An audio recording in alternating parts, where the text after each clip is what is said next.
ሻሎም ሻሎም ሻሎም ቤተሰብ እግዚአብሔር አምላክ ሰላም ጸጋ ምሕረት ናይ ክርስቶስ ምስ ኩልኩም እዩ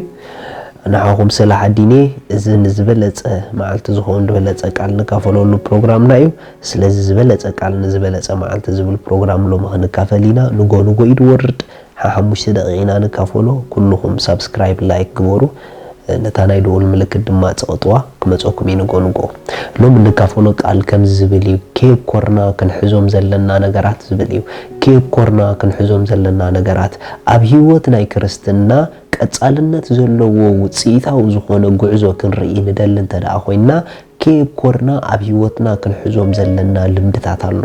ኬብ ኮርና ክንሕዞም ዘለና ነገራት አሎ ኬብ ኮርና ክንከዶም ዘለና ጎደናታት አሎ ብፍላይ እዞም ክልተ ኣዝዮም ዓበይቲ ማንም ክርስቲያን ኬብ ኮርና ዞም ነገራት ክሕዞም እንተዳኣ ጀሚሩ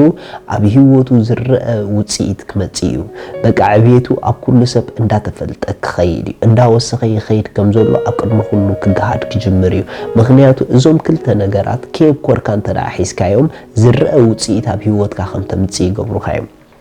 መጽሐፍ ቅዱስ ግብረ ሐዋርያት ምዕራፍ 6 ከምዚ ይብል ጥቅስ 4 ንሕና ግና ጸሎትን አገልግሎት እዚ ቃል እዝን ኬብ ኮርና ንሕዝ በልዎም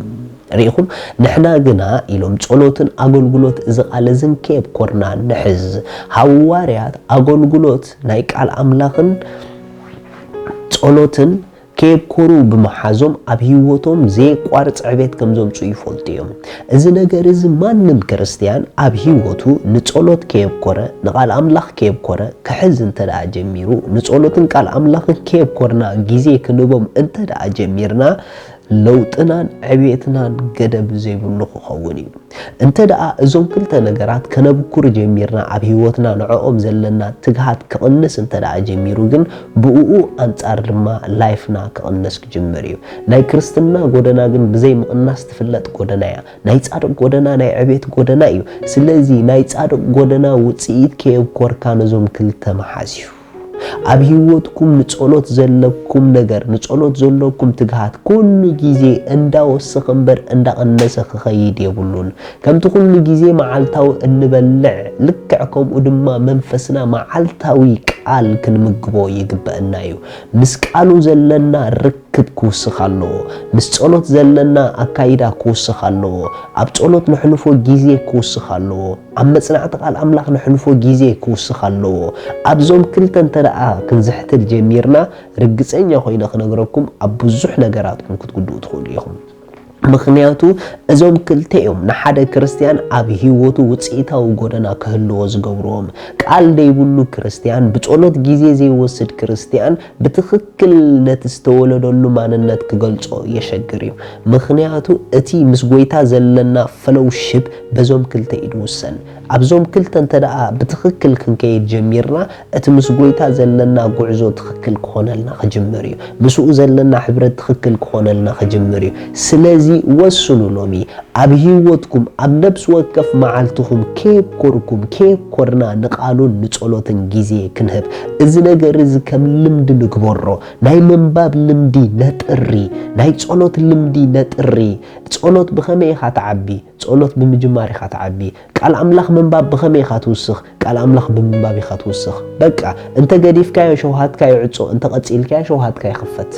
ጸሎት ተዳኣ ሸለሊልካዮ ሸውሃትካዮ ዕጾ ቃል አምላኽ መንባብ ተቋሪጽካዮ ሸውሃትካዮ ዕጾ እንተ ደኣ ሒስካዮ ግን መሊስካ እንዳሃረፍካዮ ኢኻ ትኸይድ ካልእ ምንም መገዲ የለን ሓዝዎ ብኡ መሊስኩም ክትከዱ ኢኹም ንሓዞ ንዕኡ ዘለና ህርፋንን ሃንቀውታን ክውስኽ እዩ ስለዚ ኣብ ህይወትና ሲሪየስ ኮይና ንቃል አምላኽ ዝኸውን ግዜ ንጸሎት ዝኸውን ግዜ ንመድብ ምክንያቱ እዞም ክልተ ናይ ዕቤትና ዋና ኣዕኑድን መሰረትን እዮም እዚኦም እዮም እቶም መንገዲ ኣብ ዘይቋረጽ ውጽኢታዊ ጎደና ናይ ህይወት ዘንብሩና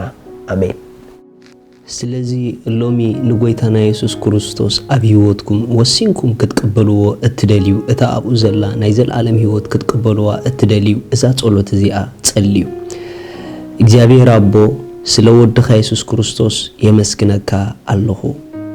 يأمن الله ኢየሱስ ክርስቶስ ስለ ኃጢአተይ ከም ዝተሰቀለ እዳ ኃጢአተይ ከፊሉ ከም ዝፈጸሞ ስለይ ከም ዝሞተ بسالسيت معالتي أملاخ كموتات كم زتنسؤ أبيمان أملاخ كم استقمت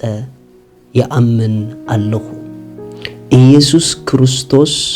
ናይ ህይወተይ ጎይታ እዩ ኢየሱስ ክርስቶስ አምላኸይ መድኃኒይ እዩ ካብዛ ሰዓት ንክርስቶስ ብምቕባለይ ሓድሽ ፍጥረት ውሉድ አምላኽ ኮይነለኹ መንፈስ ቅዱስ ብሽም ኢየሱስ በእምነት ናብ ውሽጠይ ይቕበለካ ኣለኹ አሜን እዚኣ ጸሎት ድጸለኹም ብጣዕሚ ቋሓጎሰኩም በዚ ታሕቲ ዘሎ አድራሻና ኮንታክት ግበሩና ይኹም ሰድለይኩም ሓገዝ ክንለኸልኩም ኢና ሻሎም